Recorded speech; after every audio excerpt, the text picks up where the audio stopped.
Books Worth Hearing, Roy Mills, The Soul's Remembrance, Chapter 3, The Journey to Earth. When my pre-birth education was finished and it was time for my mortal birth, my angel guide took me to a very large room the size of a sports stadium. The interior was radiant and beautiful and looked as if it had been painted with sunlight. Inside were large, glowing columns that ran from floor all the way to the ceiling. My angel guide and I were the only ones in the room at this time. It was called an exit room or holding room, the final stop for young spirits who were waiting to come to earth. As we walked across the floor, my angel guide gave me last-minute instructions. She had been with me throughout most of my training, and I loved her. I knew I was going to miss her kindness and gentle guidance while I was away on earth. "Will you come with me?" I asked. She smiled, and I knew she would not be coming. But before she looked away, I saw empathy in her eyes, for she knew the experience I was embarking upon. But I also noted that she seemed to know a greater joy in the purpose of what I was about to do. She said very tenderly, "You know, I have duties to attend to, but I will check on you throughout your life, and I will see you soon." We walked to the far end of the room and stopped to wait for the angel who would escort me to earth. We continued to talk about the adventure I was about to begin. The more we talked, the more excited I became to embark upon my journey. Then, suddenly, there was a mighty, rushing wind, and a door appeared in the wall before us. An angel stepped through the door, which disappeared behind him as quickly as it had materialized. This angel had broad, powerful shoulders. The robe he wore was unlike the ones the other angels had. It looked as if it were made of sheep's wool instead of silk. It was long and hung all the way to his bare feet. The escort had a strong, rugged quality about him, and I knew he was a great warrior angel. Yet despite his commanding appearance, I felt great love and tenderness radiating from him. When my angel guide saw my escort, her eyes grew wide with surprise and excitement. "I can't believe he came himself to take you to earth," she kept saying over and over again as she led me toward him, but she never spoke his name. As I took in his magnificence, I was in awe. He was much taller than even my angel guide.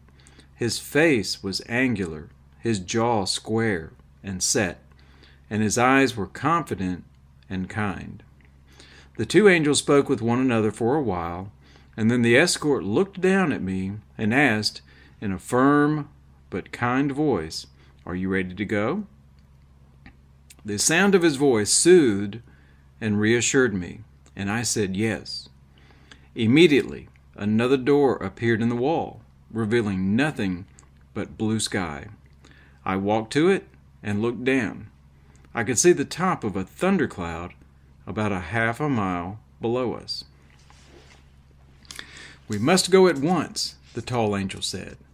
He took hold of my left wrist, and we sailed through the open door to the sound and energy of the same mighty, rushing wind I'd heard at his arrival.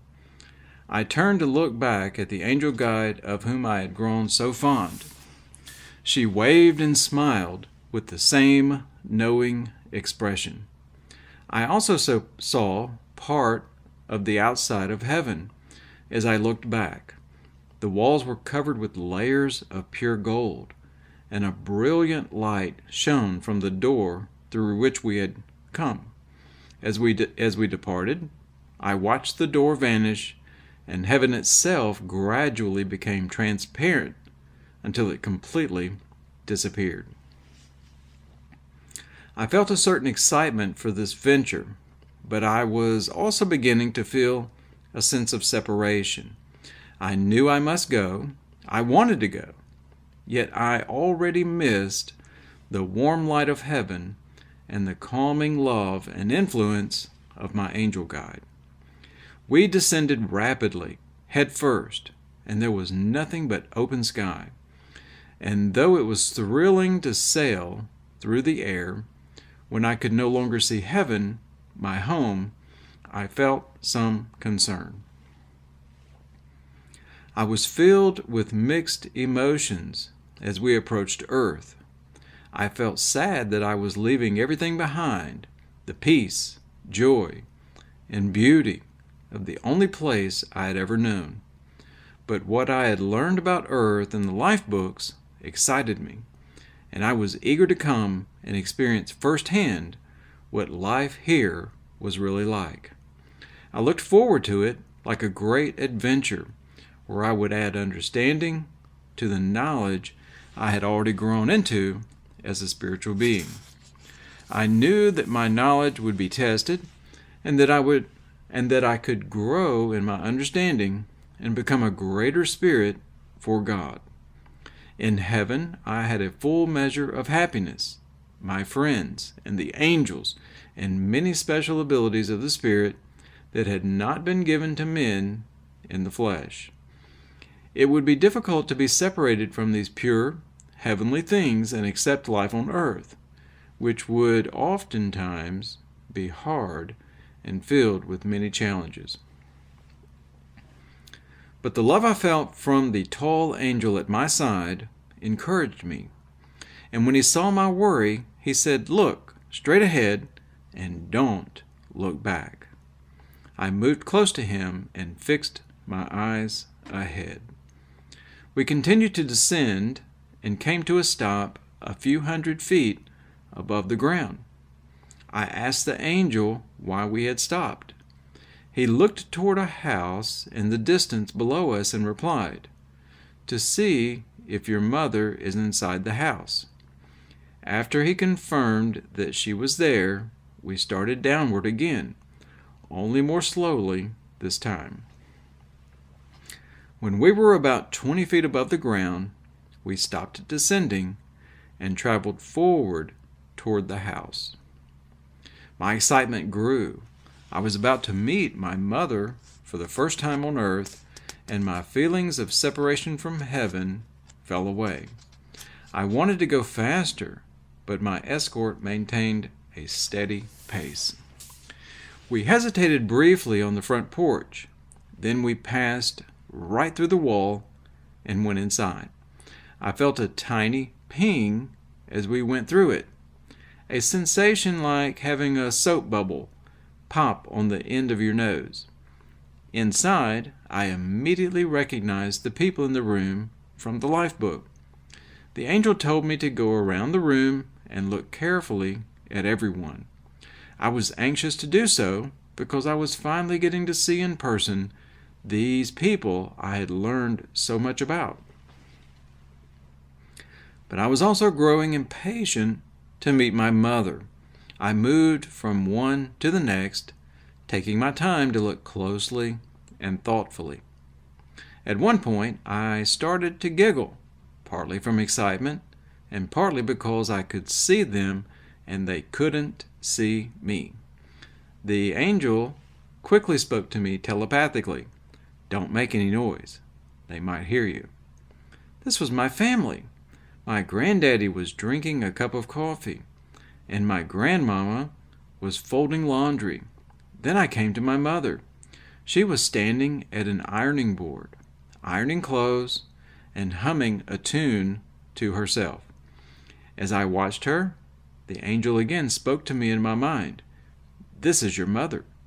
I replied, "Yes, I know. I recognize her voice."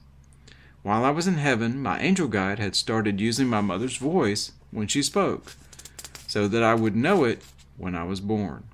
She told me this is part of everyone's pre-birth preparation. But as I heard her hum this simple tune, I felt a surge of love inside me. My mother turned her head and looked directly at me, and for a moment I thought she could see me. As I looked into her eyes, I felt the wonder and perfection of God's plan. I would grow in love, and it would start with this beautiful woman.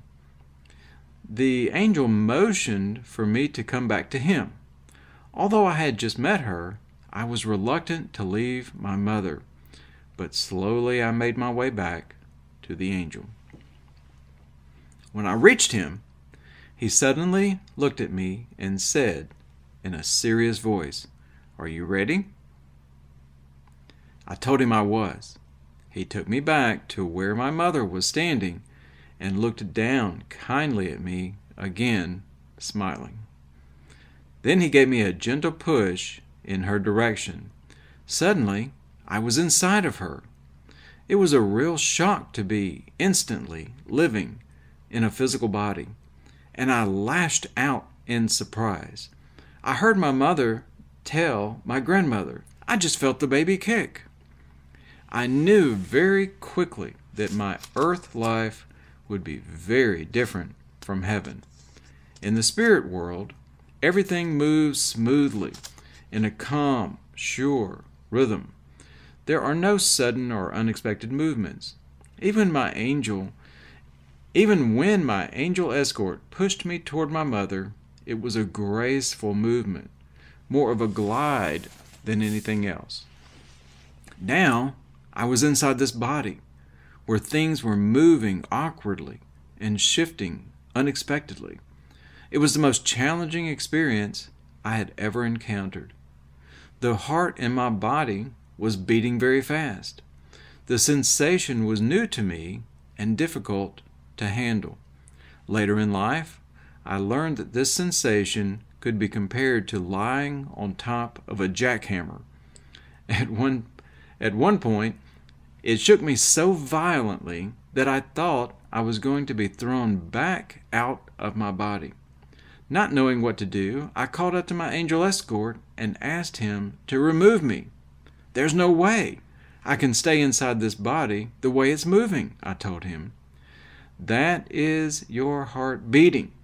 You will get used to it in a little while," he answered. I was not so sure, and I said, "Can't you slow it down or stop it?"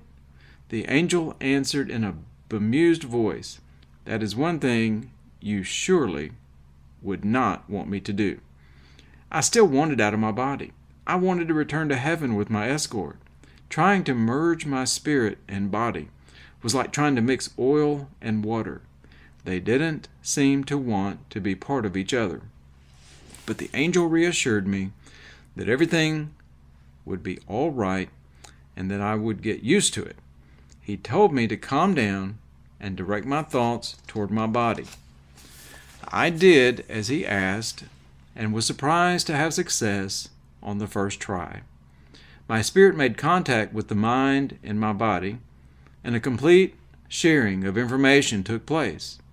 I was amazed that this mind could already function on its own, and that it was so absorbent with the ability to comprehend what I was communicating to it. Once connected with my spirit, this wonderful mind worked with great speed, and it didn't take long before the information exchange was completed. Soon, my spirit and my mind merged into one consciousness. My spirit settled completely into my physical body, and the two began to feel and act as one.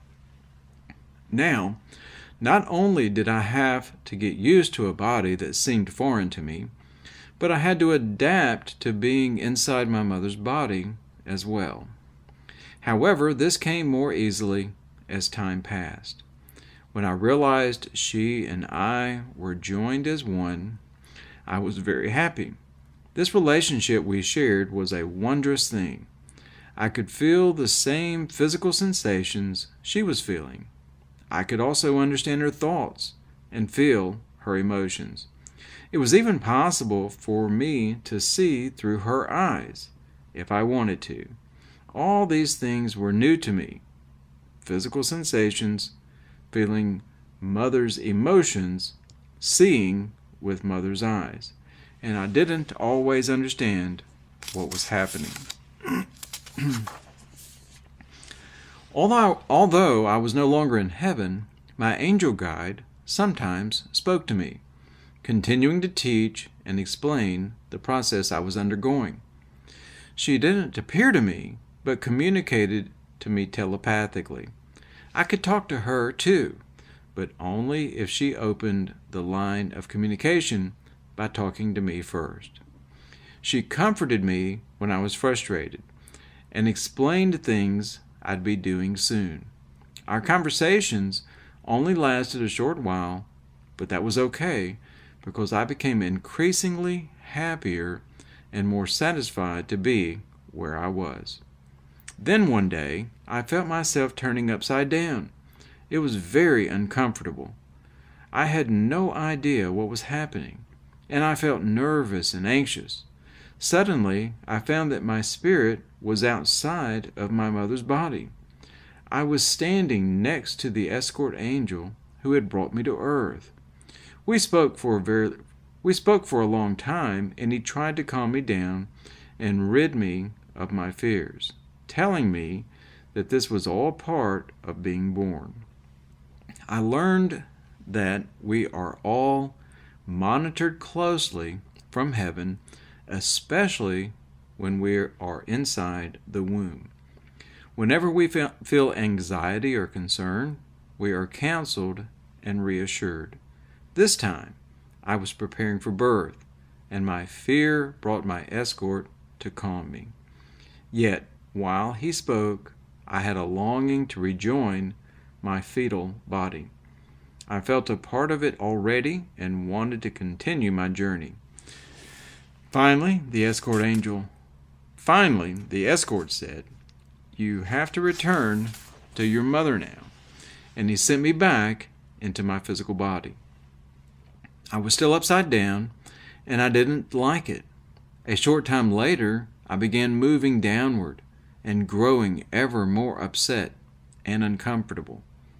My angel guide had not shown me my actual birth in the life book, so I was quite shocked when I abruptly found that I had left the warmth of my mother and was now, for the first time, in an environment that felt very cold.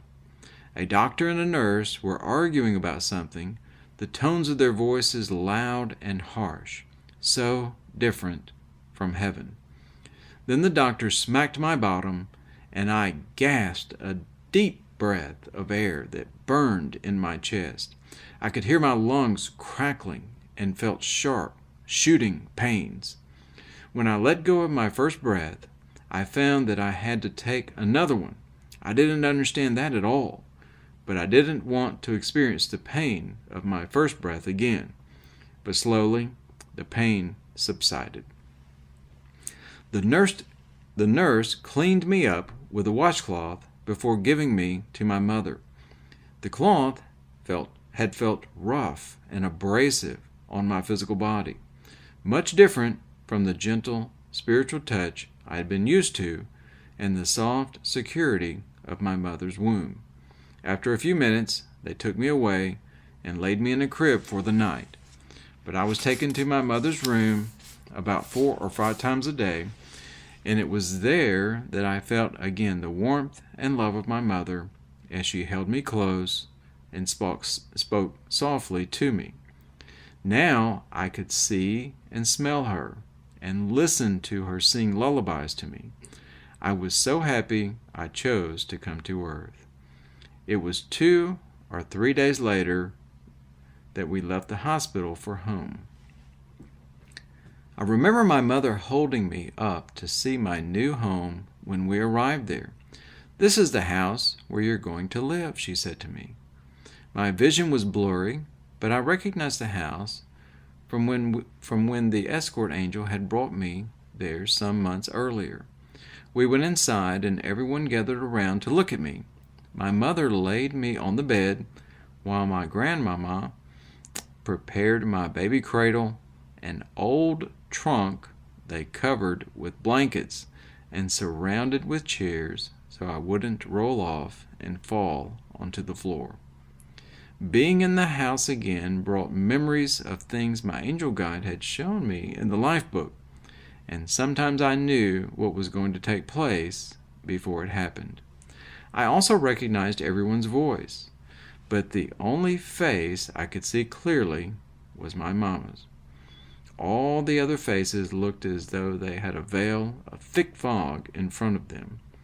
I believe this was to help me bond with my mother and not be confused by other faces. These veils remained for about 3 weeks until my angel guide spoke to me in my mind, telling me she would remove them. After that, I saw everyone very clearly. One day, when I was very tired and fussing because I couldn't go to sleep, I heard my angel guide's voice again in my mind. "Just relax, and you will be able to sleep," she said soothingly. I began to relax just at the sound of her voice. "I won't be seeing you for a while," she added. Although I knew it was time for both of us to let go, I was excited to live my life on earth. I was also sad that I would not be speaking with my angel guide as frequently as I was used to. It would be 6 years before I saw my sweet angel guide again. The end of chapter 3.